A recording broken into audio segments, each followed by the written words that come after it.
Hello everyone, I am back with another conversation lesson. This time it is about checking into a hotel. I hope it's helpful. This video will be broken down into a few parts. First, I will read the conversation and you will just listen.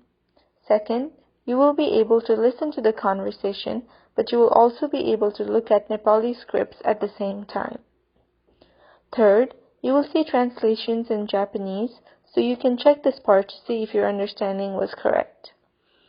Then you would be given some time to practice translating Japanese sentences to Nepali.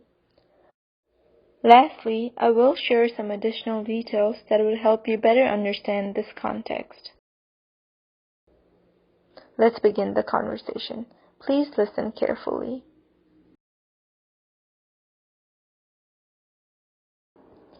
नमस्ते, मेरो नाम प्रेरणा।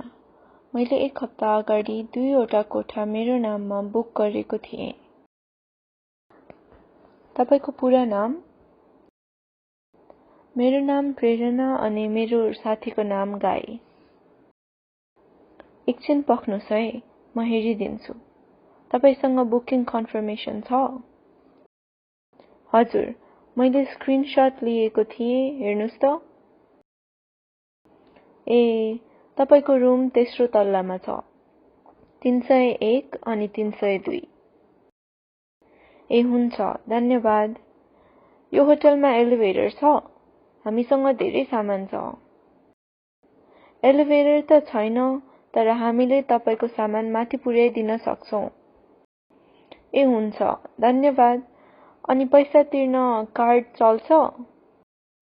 हजुर, card अनि cash दुवै चल्छ। Checkout गर्ने बेलामा तिर्नु भए हुन्छ। ए, अनि खानाको व्यवस्था छ? खानाको हजुरहरूले छुट्टै तिर्नु पर्ने हुन्छ। मेन्यु चाहिँ हरेक कोठामा छ। खाना मगाउन भान्सामा जानुपर्छ? होइन, पर्दैन। कोठामा भएको फोनबाट हामीलाई कल गर्नुभयो भने हामी कोठामै खाना ल्याइदिन्छौं। ए हुन्छ, अनि तातो पानी आउँछ? हजुर, हरेक कोठामा तातो पानी आउने व्यवस्था मिलाएको छ। धन्यवाद। अरु केही प्रश्न छ भने हामीलाई सोध्न नहिचकिचाउनु। हस्, धन्यवाद। Now, you will listen to the conversation with Nepali scripts. नमस्ते, मेरो नाम प्रेरणा। मैले एक हप्ता अगाडि 2वटा कोठा मेरो नाममा बुक गरेको थिएँ। तपाईको पूरा नाम? मेरो नाम प्रेरणा अनि मेरो साथीको नाम गाई। एकछिन पर्खनुस् है, म हेरिदिन्छु। तपाईसँग बुकिङ कन्फर्मेसन छ? हजुर, मैले स्क्रिनशट लिएको थिएँ, हेर्नुस् त। ए, तपाईको रुम तेस्रो तल्लामा छ। 301 अनि 302। ए हुन्छ, धन्यवाद। यो होटलमा एलिभेटर छ? हामीसँग धेरै सामान छ। एलिभेटर त छैन, तर हामीले तपाईको सामान माथि पुर्याइदिन सक्छौं। ए हुन्छ, धन्यवाद। अनि पैसा तिर्न कार्ड चल्छ? हजुर, कार्ड अनि क्याश दुवै चल्छ। चेकआउट गर्ने बेलामा तिर्नु भए हुन्छ। ए, अनि खानाको व्यवस्था छ? खानाको हजुरहरूले छुट्टै तिर्नु पर्ने हुन्छ। मेन्यु चाहिँ हरेक कोठामा छ। खाना मगाउन भान्सामा जानुपर्छ? होइन, पर्दैन। कोठामा भएको फोनबाट हामीलाई कल गर्नुभयो भने हामी कोठामै खाना ल्याइदिन्छौं। ए हुन्छ, अनि तातो पानी आउँछ? हजुर, हरेक कोठामा तातो पानी आउने व्यवस्था मिलाएको छ। धन्यवाद। अरु केही प्रश्न छ भने हामीलाई सोध्न नहिचकिचाउनु। हस्, धन्यवाद। And now, you will listen to the conversation with Japanese subtitles. नमस्ते, मेरो नाम प्रेरणा। मैले एक हप्ता अगाडि 2वटा कोठा मेरो नाममा बुक गरेको थिएँ। तपाईको पूरा नाम? मेरो नाम प्रेरणा अनि मेरो साथीको नाम गाई। एकछिन पर्खनुस् है, म हेरिदिन्छु। तपाईसँग बुकिङ कन्फर्मेसन छ?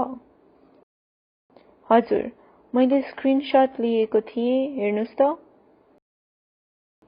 ए, तपाईको रुम तेस्रो तल्लामा छ, 301 अनि 302। ए हुन्छ, धन्यवाद। यो होटलमा एलिभेटर छ? हामीसँग धेरै सामान छ। एलिभेटर त छैन, तर हामीले तपाईको सामान माथि पुर्याइदिन सक्छौं। ए हुन्छ, धन्यवाद। अनि पैसा तिर्न कार्ड चल्छ? हजुर, कार्ड अनि क्याश दुवै चल्छ। चेकआउट गर्ने बेलामा तिर्नु भए हुन्छ। ए, अनि खानाको व्यवस्था छ? खानाको हजुरहरूले छुट्टै तिर्नु पर्ने हुन्छ। मेन्यु चाहिँ हरेक कोठामा छ। खाना मगाउन भान्सामा जानुपर्छ? होइन, पर्दैन। कोठामा भएको फोनबाट हामीलाई कल गर्नुभयो भने हामी कोठामै खाना ल्याइदिन्छौं। ए हुन्छ, अनि तातो पानी आउँछ? हजुर, हरेक कोठामा तातो पानी आउने व्यवस्था मिलाएको छ। धन्यवाद। अरु केही प्रश्न छ भने हामीलाई सोध्न नहिचकिचाउनु। हस्, धन्यवाद। Now, I will share some additional information for you to better understand the context. Even though the word Dubai uses wa and not ba, when we pronounce it, we say it as if it uses ba, not wa. I know, it's tricky, but with practice, you'll get it right. Has and Hajur both mean the same thing, that is, saying yes in a very polite way. In the conversation, the customer asks about hot water availability.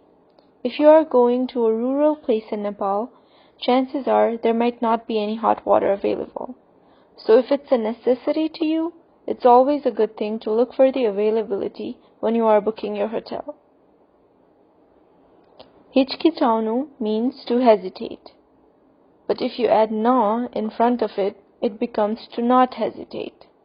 Similarly, khanu is to eat.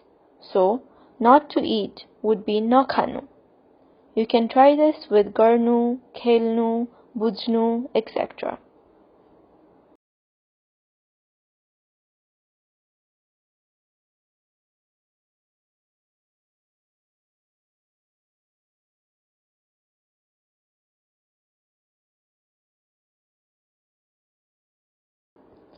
नमस्ते, मेरो नाम प्रेरणा। मैले एक हप्ता अगाडि 2वटा कोठा मेरो नाममा बुक गरेको थिएँ। तपाईको पूरा नाम?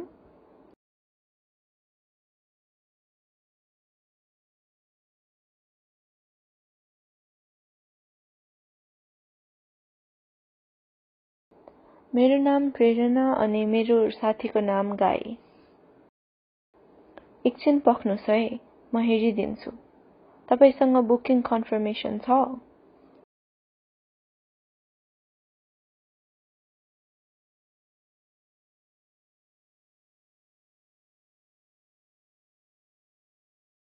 हजुर, मैले स्क्रिनशट लिएको थिएँ, हेर्नुस् त। ए, तपाईको रुम तेस्रो तल्लामा छ, 301 अनि 302।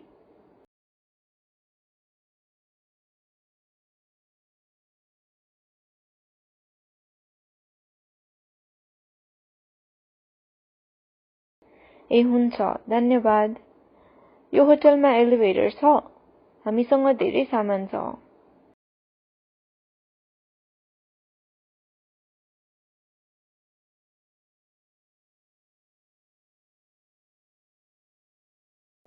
एलिभेटर त छैन, तर हामीले तपाईको सामान माथि पुर्याइदिन सक्छौं।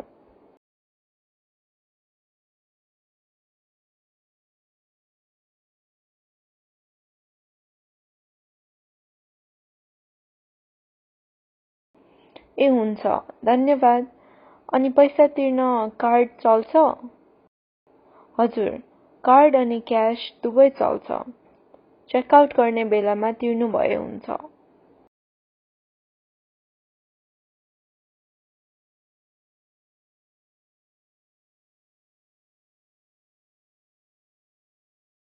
ए, अनि खानाको व्यवस्था छ? खानाको हजुरहरूले छुट्टै तिर्नु पर्ने हुन्छ। मेन्यु चाहिँ हरेक कोठामा छ।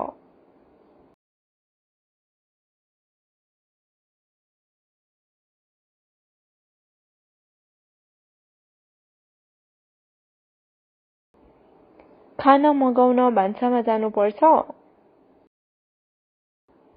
होइन, पर्दैन। कोठामा भएको फोनबाट हामीलाई कल गर्नुभयो भने हामी कोठामै खाना ल्याइदिन्छौँ।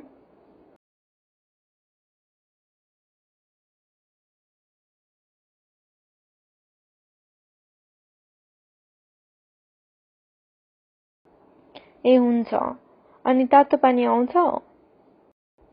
हजुर, हरेक कोठामा तातो पानी आउने व्यवस्था मिलाएको छ।